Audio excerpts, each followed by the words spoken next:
Dia mengatakan jika tentara Irak bayi-bayi prematur di Assalamualaikum warahmatullahi wabarakatuh. Terima kasih udah mampir di ceritaku. Oke guys, di video kali ini aku tuh mau ngebahas tentang kisah seorang remaja yang bernama Naira yang saat itu memberikan kesaksian palsu di Perang Teluk II antara Irak dan Kuwait, gengs. Yang menyatakan bahwa negara Irak telah melakukan tindakan kejam, gengs. Nah, pernyataan ini sontak menggemparkan dunia, ya kan? Otomatis orang kayak pada bersimpati gitu ya kan ya. Namun, apa yang terjadi setelahnya? Semua publik dibikin kecewa dengan tindakannya, gengs. Lalu tindakan seperti apa sih sehingga itu mengembarkan dunia?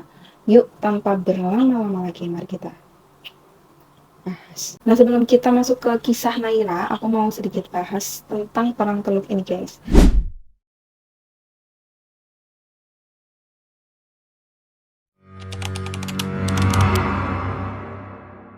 Nah, kenapa sih disebut Perang Teluk?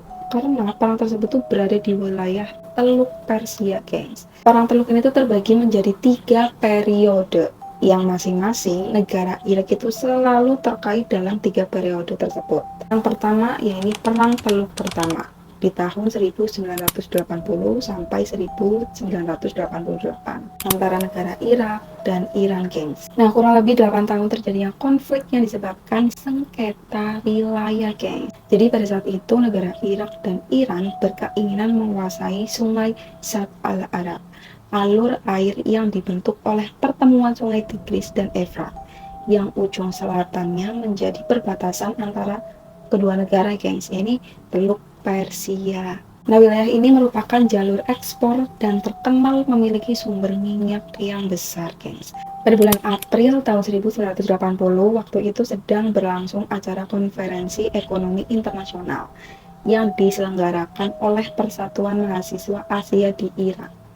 Nah, di tengah acara nih, tiba-tiba sebuah bom meledak, guys. Boom. Nah, oleh sebab itu, Irak kemudian menganggap bahwa negara Iran sedang mengibarkan bendera perang, gengs. Nah, 5 bulan setelahnya, tepatnya pada tanggal 4 September 1980, negara Iran tiba-tiba saja menyerang beberapa wilayah di Irak, seperti desa Kankin, Muzasriyah, Zurbatia, dan lainnya. Nah, karena serangan ini, puluhan rakyat negara Iran pun menjadi korban. Mengetahui hal tersebut, Irak tidak tinggal diam, gengs. Kurang dari sebulan, pada tanggal 22 September 1980, Irak memulai serangan balasan. Nah, Irak menghancurkan pusat-pusat persenjataan berat serta pelabuhan udara Mehrabad, Teheran di Iran, gengs. Nah, perang ini tuh terus berkelanjutan sampai pada bulan April 1983, Irak menghancurkan sumur minyak di Norwus yang memberi dampak besar bahkan sampai ke negara tetangga, guys. Beberapa negara yang terkena imbasnya yaitu Qatar, Kuwait, dan Bahrain. Nah, sebenarnya permusuhan itu tuh sudah lama, guys, berabad-abad lamanya, antara kerajaan Mesopotamia yang terletak di lembah sungai Tigris Efrat yang kini menjadi sebuah negara Irak modern, guys, dengan kerajaan Persia atau negara Iran modern. Nah, namun apa yang terjadi selanjutnya? Kedua negara tersebut tidak ada yang menang maupun kalah, geng. Sampai akhirnya perang ini tuh berakhir setelah Iran bersedia menerima resolusi Dewan Keamanan PBB, gengs, nomor 598 tahun 1988. Nah, pada resolusi tersebut, Iran tuh diminta untuk melaksanakan gencatan senjata. Hal ini kemudian mengacu kepada perjanjian Algiers yang telah dibuat sejak 1975 dan telah disepakati oleh kedua belah pihak. Nah, perang ini tuh menyebabkan kerugian besar-besaran, baik secara material, kemanusiaan, maupun ekonomi dan politik, guys. Lalu yang kedua ini Perang Teluk II. Perang ini terjadi pada tahun 1990 sampai 1991 antara Irak dan Kuwait, gengs. Nah, konflik yang terjadi kali ini dipengaruhi kemerosotan ekonomi Irak, gengs. Pasca setelah Perang Teluk yang pertama itu, gengs. Nah, Irak tuh terjerat utang luar negeri dengan Arab Saudi dan Kuwait. Irak berupaya agar Arab Saudi dan Kuwait itu menghapus utangnya, namun ditolak, gengs. Nah, pada perkembangannya, tanggal 2 Agustus 1990, Irak melakukan upaya invasi terhadap Kuwait dengan membombardir ibu kota Kuwait City dari udara, gengs. Nah, Presiden Irak saat itu bernama Saddam Hussein. Ia memerintahkan pendudukan Kuwait dengan maksud mendapatkan cadangan minyaknya yang besar, membatalkan utang Irak kepada Kuwait, dan memperluas kekuasaan Irak di kawasan itu, gengs. Singkat cerita, Kuwait kemudian meminta bantuan, gengs, dari negara Arab, Saudi, dan Mesir, hingga Amerika Serikat untuk campur tangan. Mereka melakukan beberapa tindakan seperti membekukan kekayaan Irak, embargo senjata internasional kepada Irak, serta memutuskan hubungan ekonomi dengan Irak, gengs. Lalu yang terakhir ini Perang Teluk Tiga yang terjadi pada tahun 2003 sampai 2011 lalu, gengs. Berarti kemarin ya kan? Nah, antara Irak dan Amerika Serikat, gengs. Oh, kok bisa Amerika Serikat perang melawan Irak, gengs? Nah, sekitar tahun 2002, Presiden Bush menduga bahwa Irak harus bersih dari senjata pemusnahan massal, gengs, yang memang dilarang oleh dunia, gengs. Nah, namun pada kenyataannya, beberapa artikel yang aku baca ya, gengs ya, belum ada bukti bahwa negara Irak itu memiliki senjata pemusnah massal, gengs. Nah, selain itu, Saddam Hussein juga dianggap melanggar perjanjian damai setelah Perang Teluk II. Padahal negara Irak sebenarnya tuh sudah memiliki itikad untuk tetap menaati perjanjian damai tersebut, gengs. Akhirnya, berdasarkan beberapa anggapan tersebut, Amerika Serikat memutuskan untuk menyerang Irak dengan tujuan utama Amerika Serikat adalah melengsarkan Saddam Hussein dari pemerintahan Irak, gengs. Nah, singkat cerita, setelah Amerika Serikat berhasil menggulingkan pemerintahan Saddam Hussein, kekosongan kekuasaan pun terjadi di Irak, gengs. Nah, selama kekosongan tersebut, Amerika Serikat pun mendirikan pemerintahan sementara dong. Nah, tapi ternyata di masa kependudukan Amerika Serikat di Irak, mulai nih muncul perlawanan dari rakyat Irak terhadap Amerika Serikat. Nah, mereka tuh menganggap Amerika Serikat adalah penjajah, gengs. Bahkan ada juga beberapa sumber yang mengatakan bahwa pendudukan Amerika Serikat di Irak bukan semata-mata untuk membebaskan rakyat Irak, gengs, melainkan memanfaatkan minyak bumi yang melimpah di Irak.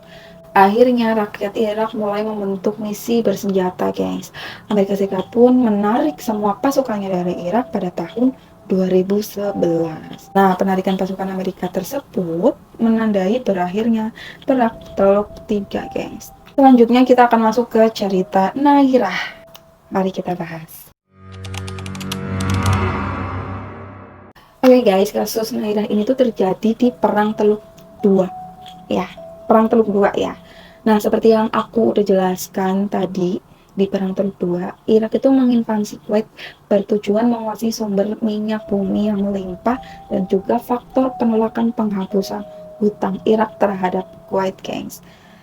Beberapa artikel yang aku baca ya, gengs ya. Nah, pasukan tentara Irak yang dipimpin oleh Saddam Hussein saat itu diklaim sebagai kekuatan tempur terbesar kelima di dunia pada masanya.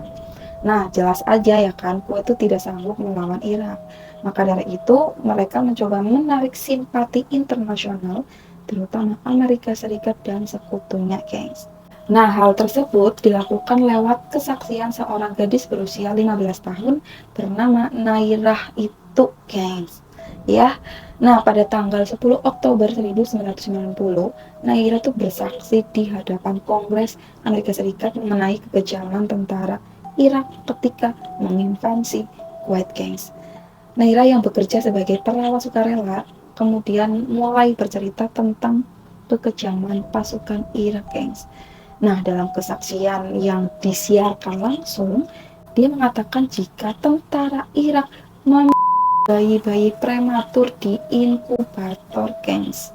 Sambil berlinang air mata, gengs, Naira tuh memohon kepada para anggota Kongres untuk membantu membebaskan Kuwait, gengs. Nah, mendengar kesaksian gadis tersebut, negara Amerika yang semula ragu langsung mendukung pengerahan pasukan untuk menghentikan kekejaman Irak, gengs. Amerika langsunglah melakukan invasi kepada Irak. Perang. Singkat cerita, setelah Perang Teluk berakhir pada tanggal 12 Januari 1991, terungkap fakta fakta membuktikan jika keterangan Naira itu ternyata palsu, gengs. Setelah 2 tahun berlalu, disebutkan jika kesaksiannya ternyata sebuah cerita yang sengaja disusun untuk menarik simpati publik Amerika, gengs. Lalu siapa sih yang menyuruh Naira? Nah, upaya menarik simpati publik itu disebut merupakan ide dari Citizen for a Free White, gengs. Ini adalah organisasi yang berada di pengasingan yang dinadai oleh pemerintah Kuwait resmi, gengs.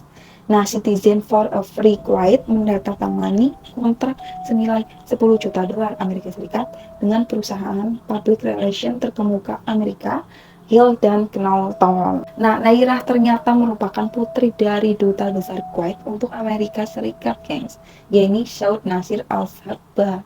Nah, Naira secara khusus dilatih oleh Hill dan Knowlton untuk menyampaikan cerita palsu tersebut dengan cara sangat meyakinkan, dengan cara menangis-nangis. Nah, setelah identitas Naira terungkap, masyarakat protes karena informasi tersebut ditutup-tutupi, guys. Sekian dari ceritaku, di mana seorang gadis yang masih berusia 15 tahun mengungkapkan kebohongan, ya gengs ya, dan menjadi trending topik pada masanya. Sekian dari ceritaku. Jika ada yang kurang atau emang belum sempat aku ceritakan, silakan bisa ditambahkan di kolom komentar, ya guys ya. Dan jangan lupa like, comment, subscribe, dan jangan lupa klik tanda loncengnya supaya tahu update aku selanjutnya. Terima kasih. Wassalamualaikum warahmatullahi wabarakatuh.